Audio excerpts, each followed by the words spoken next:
Ladies and gentlemen, pay attention. This is your boy, the coach from the WWE. I would like to welcome you to the very first wrestling podcast in the world to take you on a weekly deep dive into classic matches along with legends of the squared circle. Enjoy the discussion.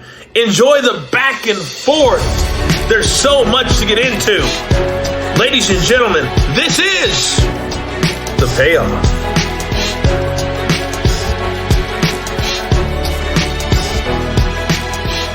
It's true. It's a brand new episode of The Payoff. I'm Tom. That's Jeff. Jeff, how the hell are you doing? I got a tall glass of milk. I am ready to discuss this match and the story. This is a fun one. I've been looking forward. We're on the the road to SummerSlam. We got a bunch of SummerSlam lined up over the next couple of weeks, and so like I said, I got some extra milk stocked up. I'm ready to go. Good, man. This should be a fun one. I'm looking forward to this too, and I know it's got a hot start to the match as we were queuing up our time.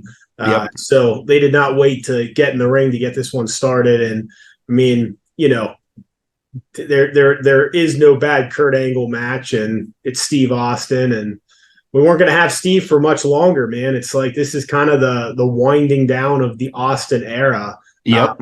And Kurt Angle, the new kid on the block. So I'm pumped to cover this one, man. Yeah, totally. Yeah, I'm ready to get into it if you are. Yeah, absolutely. Like I'm with you on this. It's the SummerSlam's this week. Feels crazy. We got, Great American Bash behind us this last weekend. It's just like there's all kinds of good stuff happening. So I'm ready if you're ready. Good. All right. Let's get into the build. Oh, it's time for the build. All right, man. So you said it, the summer spectac. What do they call SummerSlam? The Summer Spectacular, I believe, yeah. Summer Spectacle. I don't know what they were calling it or did call it. I don't know if they called it. The biggest party of the summer was at one point what they were calling it, but for Summer WrestleMania, August 19th, 2001. So interestingly enough, over the years, it's typically I don't know if you remember this or not, but SummerSlam was always the night before I started school. Okay, that early. Yeah, well, and I don't know if it was the same for you, but it felt like almost, if not every year, that was the case. No, so we didn't go back till after Labor Day. Yeah. Definitely went back before.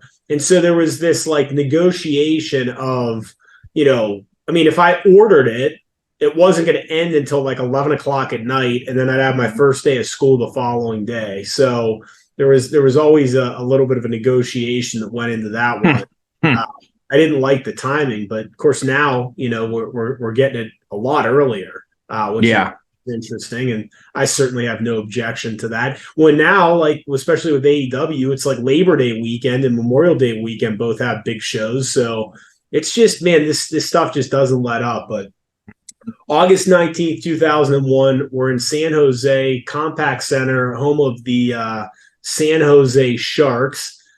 This is, right in the midst, I'm sure you're going to get into it, the Invasion angle. So we did the Invasion pay-per-view, which it just came out around this time, maybe a week or two after SummerSlam, but it came out that this show did a monster buy rate, the Invasion shows. So there's a lot of interest for this WCW, ECW, WWF stuff.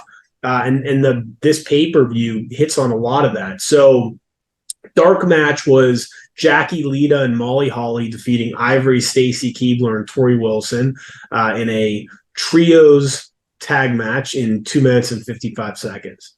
So we get to the show. Edge is going to defeat Lance Storm to win the IC titles. So Lance Storm, as part of the alliance, was your IC champion. Edge is going to win it. The Dudley Boys and Test are going to defeat the APA and Spike Dudley. Okay. I mean, is this really a SummerSlam match? And, I don't know. Dudley Boys and Test, that's your tag team, APA and Spike. pass. X-Pac is going to defeat Tajiri. So this match was for the cruiserweight and light heavyweight championships. X-Pac's going to win in 7 minutes. Chris Jericho is going to defeat Rhino by submission in a 12-minute match. So WWF racking up some wins here. In fact, there's 3-1 at this point for those counting at home. Rob Van Dam is going to defeat Jeff Hardy to win the Hardcore Championship in a 16-minute ladder match. You'd imagine that was a pretty good match, although people more talk about their Invasion match. That was a 3.5-star match. That was actually one of the higher ranked ones on this card. Yep. Okay.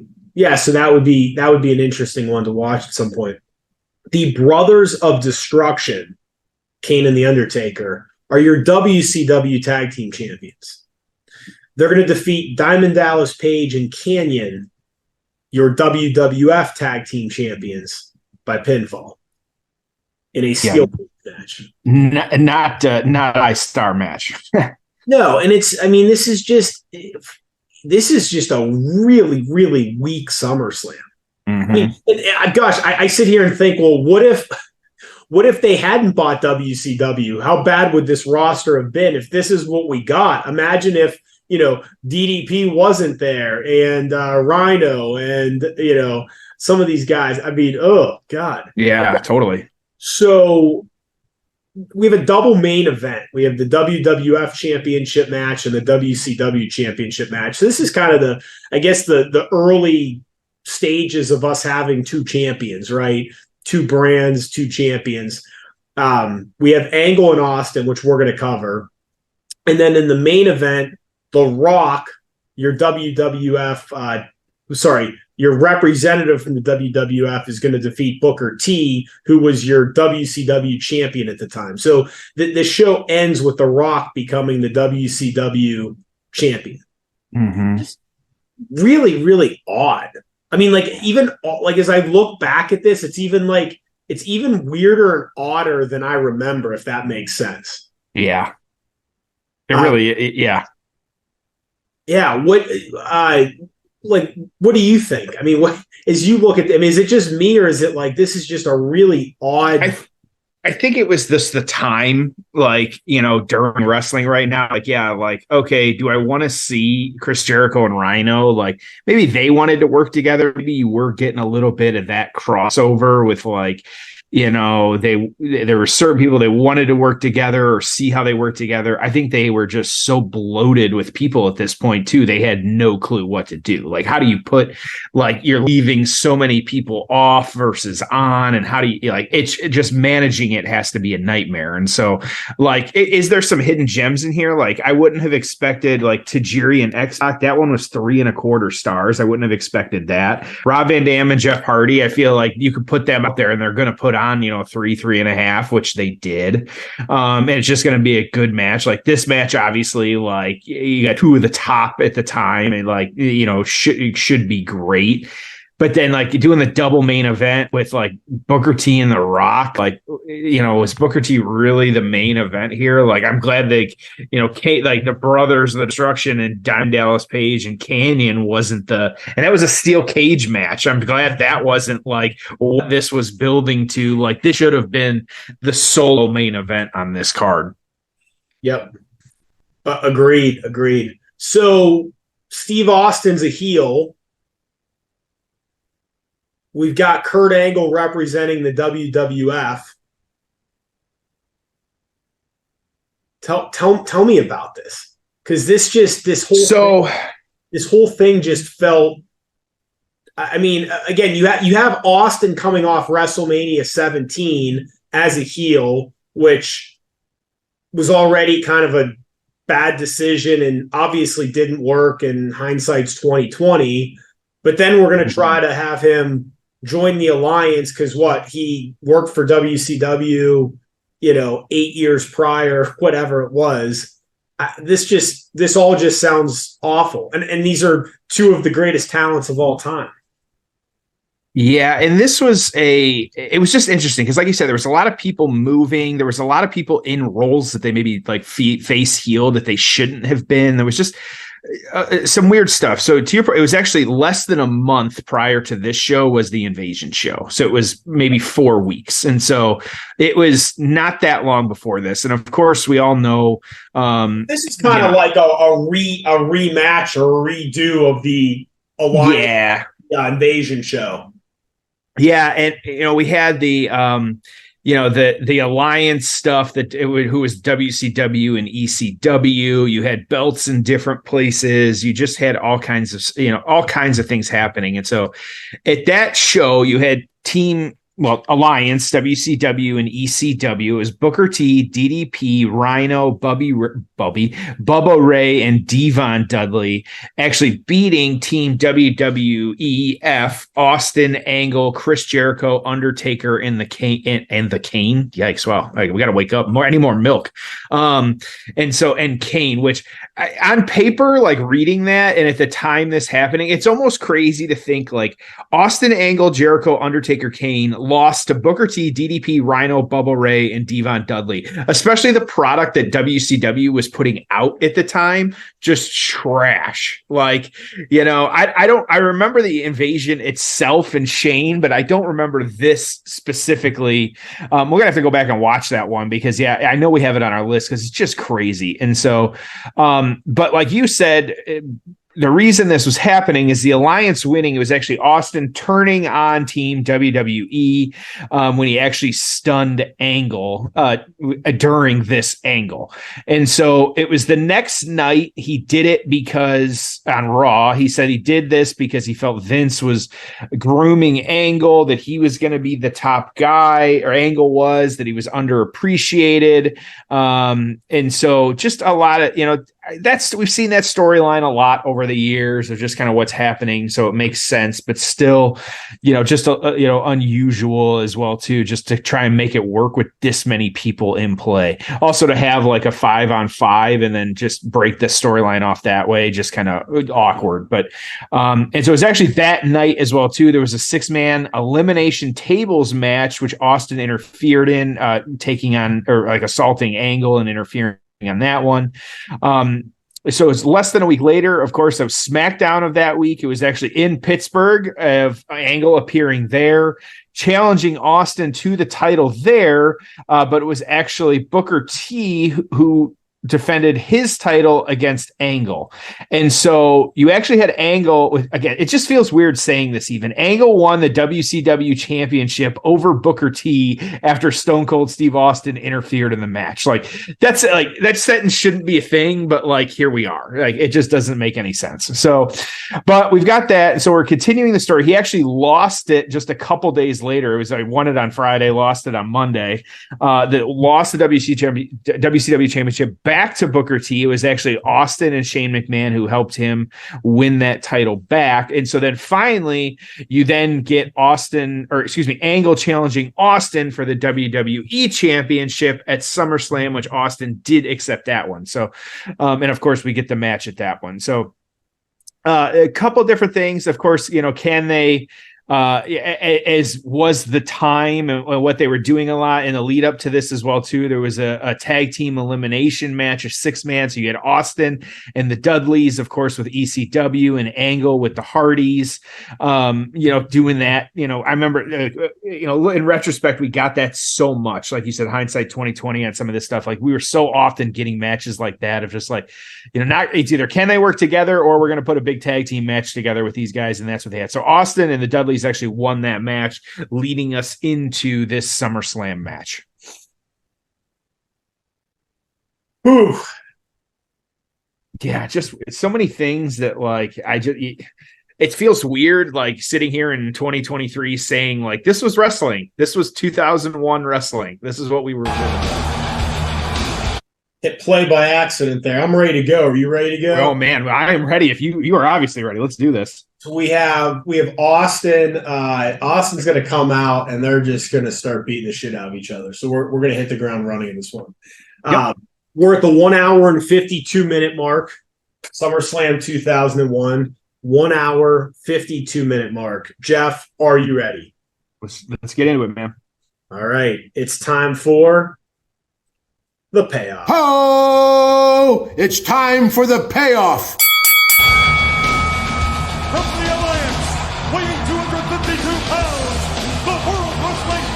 It's not music. No. Not the classic Austin music, yep.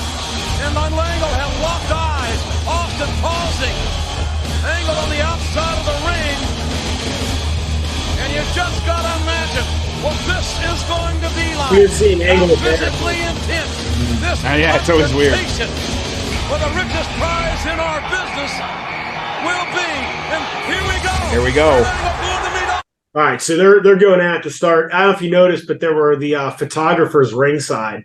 Yep. It's interesting because I remember like when Vince banned them, and I didn't remember what year it was, but it's just, to me, it's a lot better without them. I think, like, I don't know, it almost just feels fake when it's like you have too many photographers and video guys, and it's just a lot of people around. I don't know. I like it better with them not there. I just find them to be actually a tremendous distraction.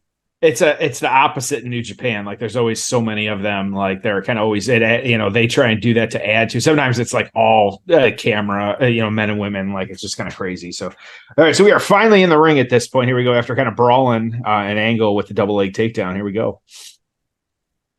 Dude, so one of the things I came across was, we're kind of at the stage where we're debriefing on the WCW sale, if you can call it that, and some of that stuff starting to come out. But just some of the things that I thought were so interesting. First of all, the WWF paid 10 times more to create WWF New York. Remember that, in Times Square, than they did to buy WCW. So some stupid restaurant concept that barely lasted versus them buying WCW. Now, you can say, well, WCW was worth nothing, and they did nothing with it, and the invasion angle sucked, and it was basically done by Survivor Series, blah, blah, blah. But remember what they bought.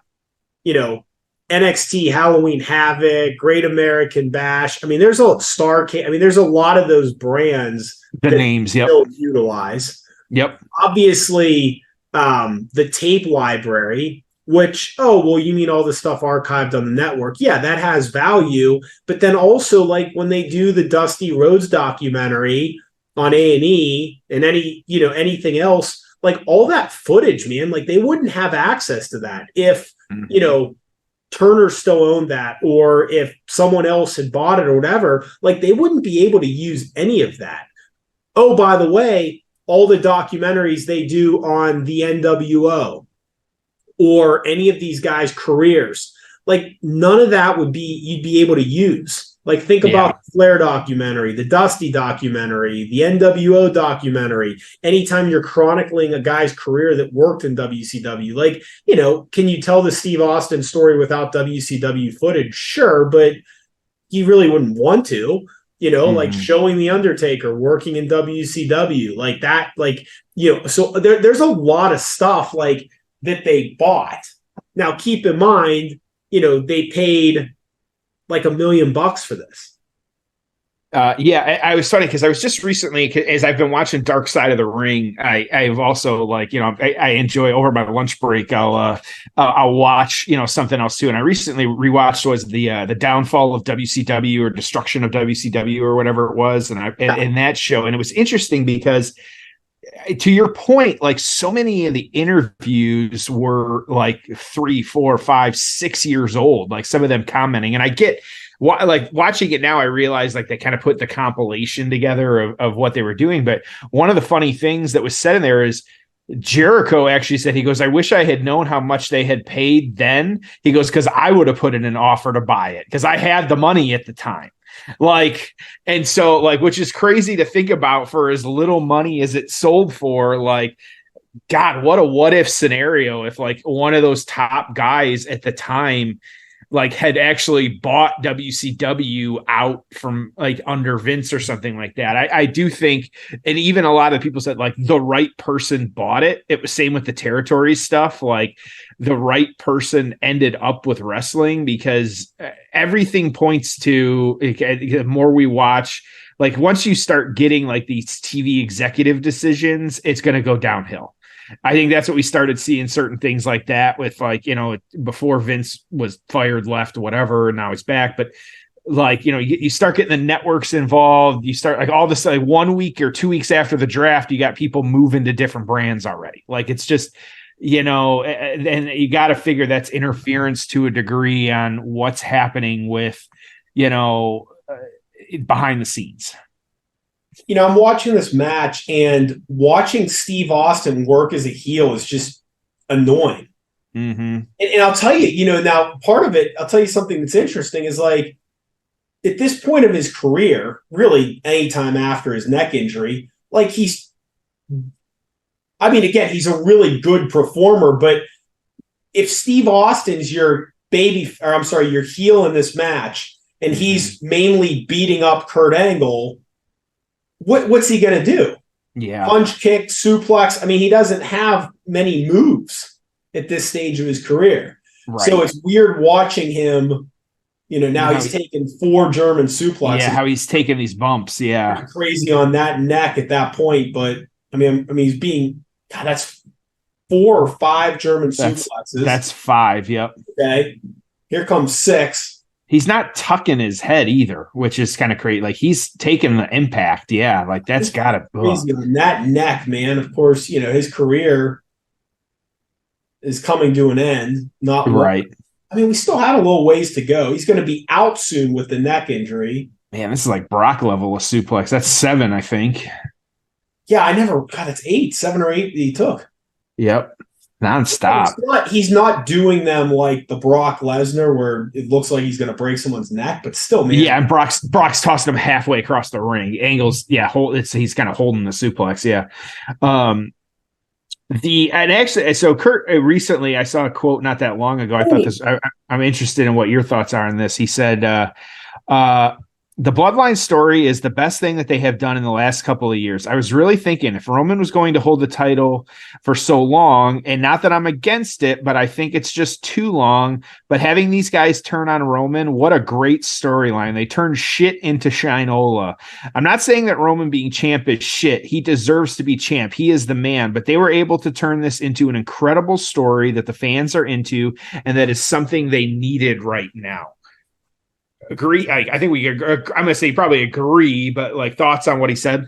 Yeah. So I agree with all that. I mean, it's obviously fantastic. I like him. I like the fact he has the title. I like the fact that all of this is this bloodline fallout. I like that it's all happening while he is champion. And I say that because it just makes it feel major. And I'd argue like NWO, it just made the NWO feel even bigger when Hogan was your champion, right? Because it's like, okay, the champion's the most important thing. This storyline's super important. You combine those together and you just get like something massive. So to me, if Cody wins at WrestleMania, we're looking at this bloodline storyline going, okay, now what are they going to do? Now to me, it's like all the breakup and all the stuff that's happening is happening during his championship reign. And I'd argue he may even turn babyface before the end of his championship reign. So I like that all these things are happening. Like, to me, one of the coolest things from a championship reign standpoint was Randy Savage winning it as a babyface at WrestleMania 4, but by WrestleMania 5, he's the biggest heel in the business. So you go from being maybe second biggest babyface to being biggest heel, but you're champion during it. So I love the idea of like, it's, a great analogy to it is Breaking Bad.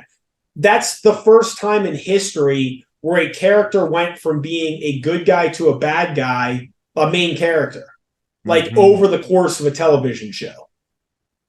Like that's never happened before. Like a bad guy was always a bad guy. Good guy was always a good guy. So for him to go from innocent good guy to villain over the course of the show, like that's very rare in storytelling. So that's what I liked about Savage. And I don't know if they'll do that with Reigns, but my point to this is I like that all of this is happening during the championship reign because it makes everything feel really, really, really big. So I actually disagree. I disagree with you on this one. They're beating the shit. That's right. Heyman. Yeah, we had a stunner in there too. Terry Lawler's still gone. I think it would have made sense now that we're a couple months out for Roman to have lost it to Cody at Mania, because I think that you could have told this storyline without like the belt on Roman and where they're at with it right now, because as we saw it, I think even they're kind of playing it up a little bit in the storylines. Like the new title is treated as like a second place finish because they can't get him off Roman. I think that they could have told this, and again, Angle's not wrong like in what he's saying, but also I think that had you taken the title off Roman, it still would have had the same impact because, I think it's an extra like layer that isn't necessarily needed right now. And I think he could come back.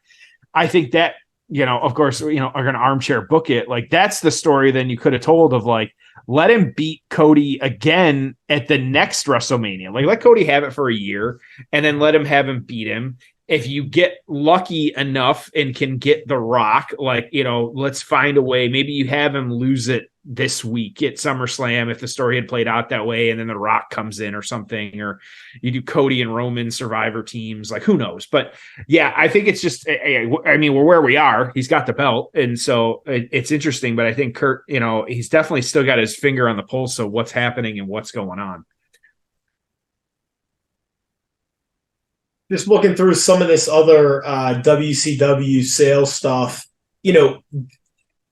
people forget how big WCW was in its heyday. And this is the reason Jeff Jarrett started TNA. This is the reason Tony Khan got the money from his dad to start AEW, because of what these wrestling companies can be. I mean, we know what WWE is today, okay? $9 billion. Okay. But they're kind of an outlier. And I say that because they're Disney. They've been around forever, and, they have generations of people watching, and idiots like us are going to watch it our entire lives. But WCW, that was like almost out of business and then got hot, even back in the 90s, was still a $500 million to $1 billion company. In 2000, they were offered $600 million to buy WCW. In 2000. Okay. Then, after shit hits the fan, Eric Bischoff still comes in with an offer of $48 million. But they didn't want to leave wrestling on the air. So they had no TV deal. Therefore, you have no wrestling company without a TV deal. So it's just wild to think about that. But literally, $600 million's offered for the company. They say no. $50 million's offered. They say no, because they didn't want wrestling on the airwaves. Like, who cares? So I'm looking it up here. So Angle is just busted open, dripping. Yeah. He's crimson masked on this one. Yep. Do you notice this too? Do you like hate watching Steve Austin as a heel as much as I do? It's weird. It really is. Like, and how like just him having the upper hand. Yeah. It's still a good match, but it does play weird. Yep. He's got an ankle lock on wow, that's interesting. On the, like, he's kind of resting on top of the guardrail, and he's got him locked in. Oh, great shot there with blood, just crimson mask. So here's to kind of speak to the deal that, really Vince got with the WCW stuff is like the number that was initially floating around was 20 to 40 million is what Tony Khan was going to pay or is what Tony Khan paid for Ring of Honor. It is, since we know, like that was in the initial kind of weeks. It's now like less than $4 million. So it's crazy to think that Vince paid maybe a couple $100,000 more for WCW that Tony Khan paid last year for Ring of Honor.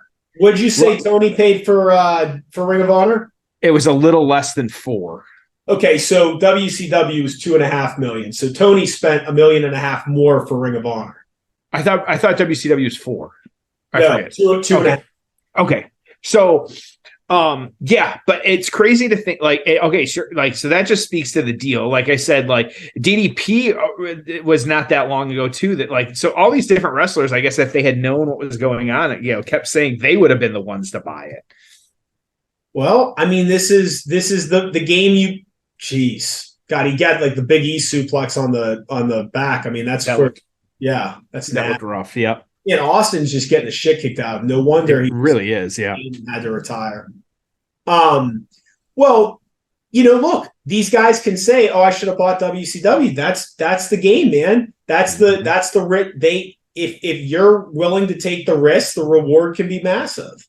But you would have, Chris Jericho would have had to, probably put $500,000 of his own money into the deal and get financing. And then he'd have to convince all that talent to come work for him. Okay. Then he'd have to go get a TV deal. Then he'd have to put up millions more because you got to pay these guys, right? So, but if you can pull it off, man, I mean, you could have if Tony Khan plays his cards right, AEW is going to be worth $1 billion at some point. It just will be.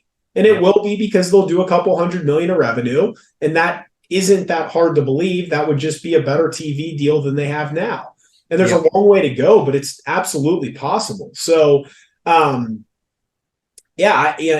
be interesting to certainly see what happens. But it's the WCW story is pretty wild to think about.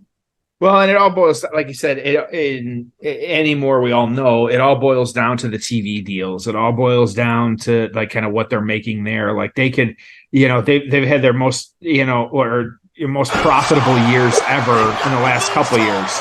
Oh, great looking moonsault. He hit it. I just assumed he'd miss it. That's perfect. Yep. Oh wow, what a shot there! Just a Crimson Mask. Well, so I know what I wanted to ask you. So ROH. $4 million. A, do you make that deal? And B, what do you do with the asset? Because to me, $4 million, whatever. I mean, if he has the money, why not buy it? Why not own the library? Perhaps, you can monetize that library, or it can be part of the, AEW collection that you're eventually going to build and stream and get a big deal for. I get that part of it. Just to me, right now, I would not have tried to be running two different wrestling companies at the same time. I would have simply said ROH is a really great brand with a great reputation and library, and maybe in a year or two we can bring it back. But to try to run it right now, it just feels confusing and stupid. You have all these belts around. They don't have a TV deal. They have some guys on there. There's really no definitive brand. I think it's horrible, and it just distracts them from building the AEW brand. What do you think? Well, and it's difficult because all of a sudden in the middle of an AEW show, it's, this match is being wrestled on the Ring of Honor rules, or true or pure wrestling Ring of Honor rules. Like there are 3 rope breaks and all that other stuff. It's difficult. And I think it's too early to tell what Collision is bring us. I would have, that didn't look right. I would have never, I don't know what dirt CM Punk has on Tony Khan, but I would have never, all the rumors of the show is built around him, for him. Why? You've got the Ring of Honor library, you've got the Ring of Honor wrestlers, put on a show with them. I don't care if you want to do you can still do your Wednesday and Friday shows with Dynamite and Rampage, but then if you want to build Ring of Honor, treat it. Yeah. And then almost do it like an NXT and treat it not as a developmental, but let guys, and people just show up there occasionally.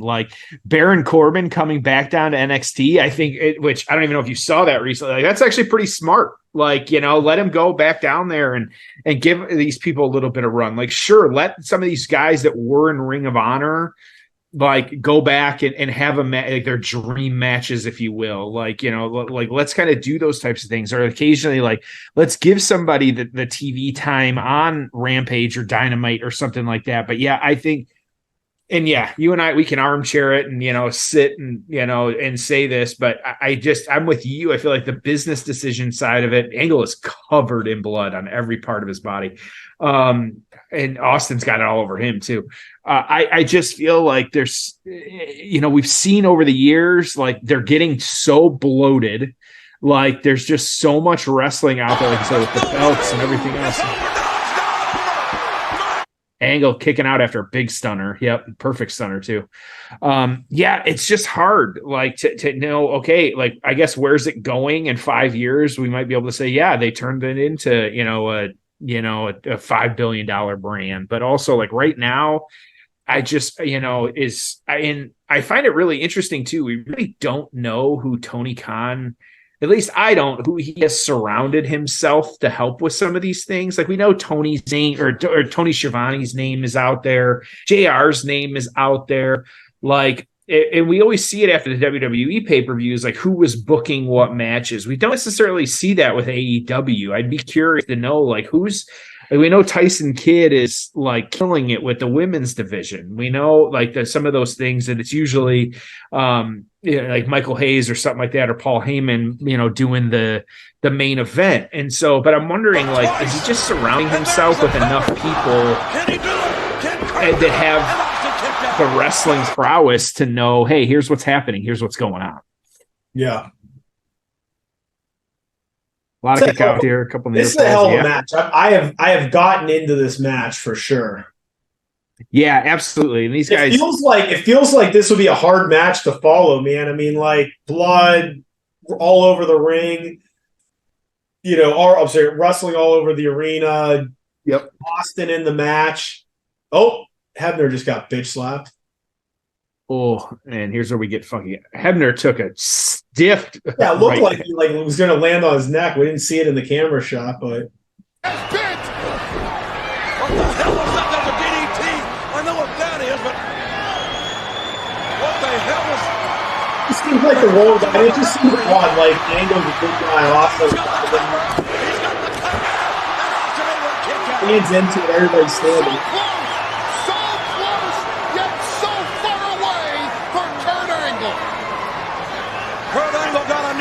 I know I looked at the results of this match like 15 minutes ago, but I forget who won. So I'm into it. Right. But I'm like, now I'm into it because I really don't remember. I think I know who wins, but I'm not positive. So another rough bump. I'm not so sure the referee wasn't going to disqualify Austin there, but instead the referee got the stunner. Put the hold on Austin. My God. Austin brutalizing these two officials. I don't like it as a device too often, but I mean, the occasional ref bump, especially when it's like chaotic like this, I'm okay with that. I think it gives some variety to it. It's not taking away too much. Yeah. I know that's after reading the reviews that's one of the things that's going to happen. Yet another official. Austin. Hall of Famer Tim White. Oh, he gets hit too by the belt. Austin has taken out. And Angle again got the slam. Kurt Angle, by God, has got it. We need a referee. We need a referee. He's got the cover.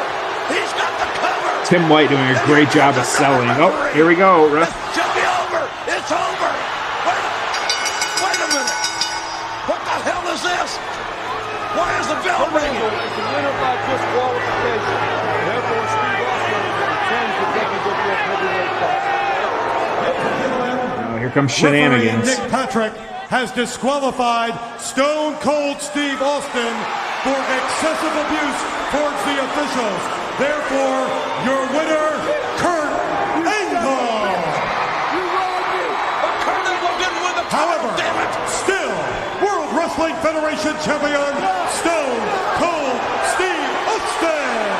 Angle got screwed. Kurt Angle just got screwed, by God. Okay, I guess this is why I wasn't in the mood. We all know it. Who's And Austin's already almost out of the at the top of the ramp. Now Kurt Angle attacks the referee. And Kurt breaking his damn ankle. Nick Patrick is tapping. How ugly are those WCW wrestlers? It's just like a hot and white photo. Yeah. Out of the WWF title. And by God, it's not right. Kurt Angle never quit. He never gave up. He kept fighting with every fiber of his being down to the. So, well, you're gonna get into this in the aftermath, but this is right before 9/11, and then Angle's gonna win the title right after it. Yep. Okay. Yeah. All right. Got to factor that in my payoff score. All right. Let's get to the aftermath. Ho! It's time for the aftermath. What'd you think? Good up until that last 2 minutes. Like, it just, I get it. It made sense, but like also like just, it was unfortunate how it played out. We know why it played out the way it did, but yeah, just kind of unfortunate. So isn't that the question though? Like, do we, like, I get protecting people, but it's like, why not just have someone win by cheating? Like, to me, Austin retaining the title by cheating still accomplishes what you want, which is to keep the title on him, make him a heel, continue the feud.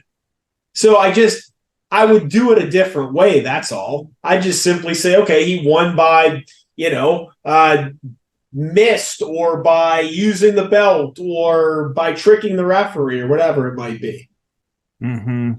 Yeah, it's just unusual. Yeah. So this one, though, like we talked about the aftermath on this one, of course, as we all know, the following night was the famous, infamous Austin Appreciation Night that led to the Kurt Angle milk truck. And so, like, Kurt Angle, and it was a couple weeks ago that Angle said, where do I got here?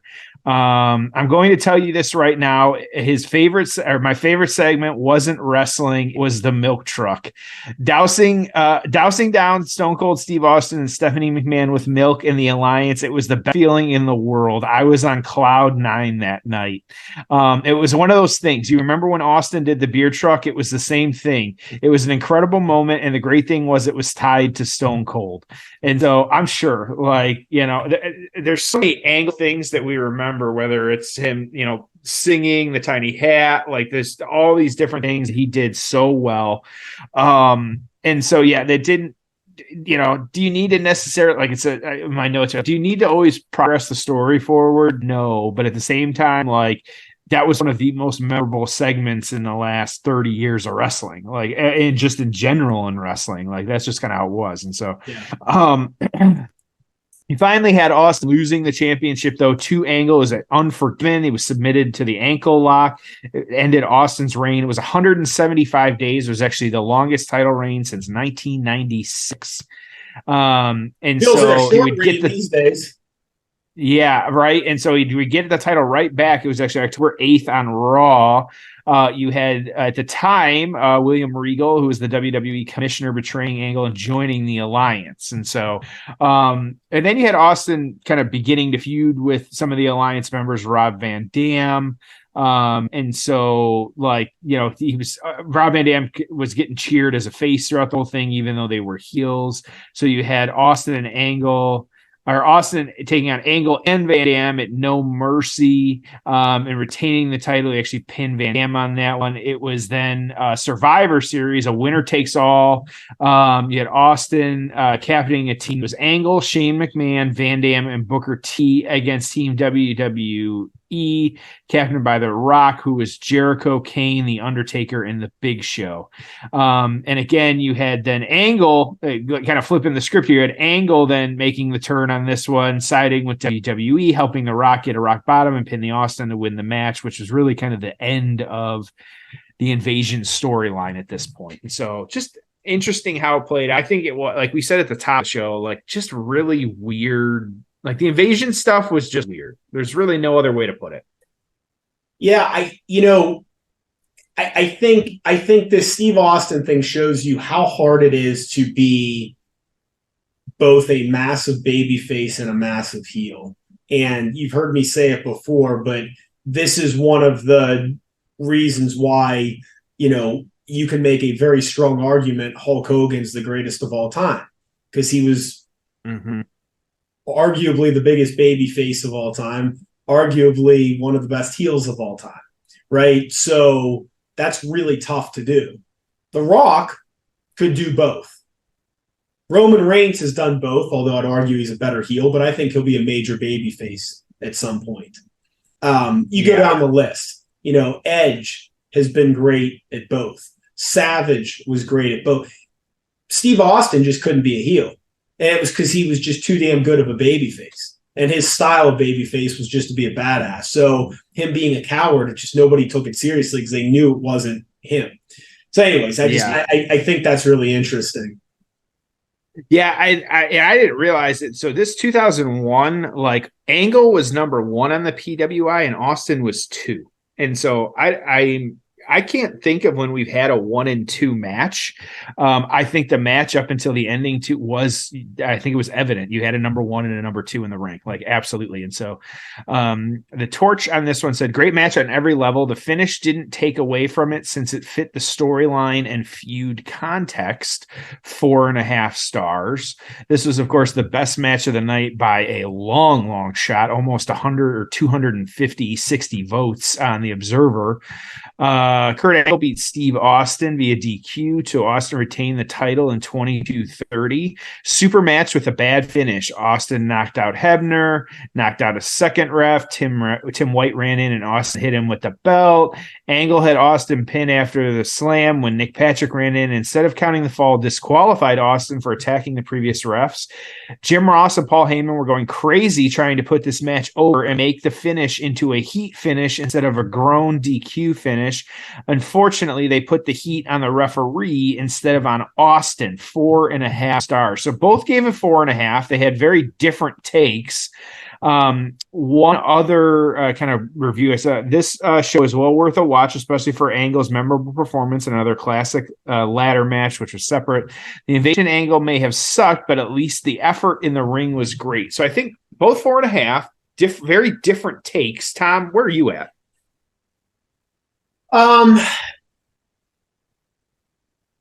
I have this at a 6.5. Like, I really like the match, but I absolutely hate everything about the story. I hate who the heel and babyface is. I hate the invasion angle because of how watered down the WCW roster was. I mean, again, this isn't Goldberg versus Austin, Sting versus Taker. I mean, this is so far away from what it could have been. This isn't NWO versus DX, or, I mean, all of those dream things are gone.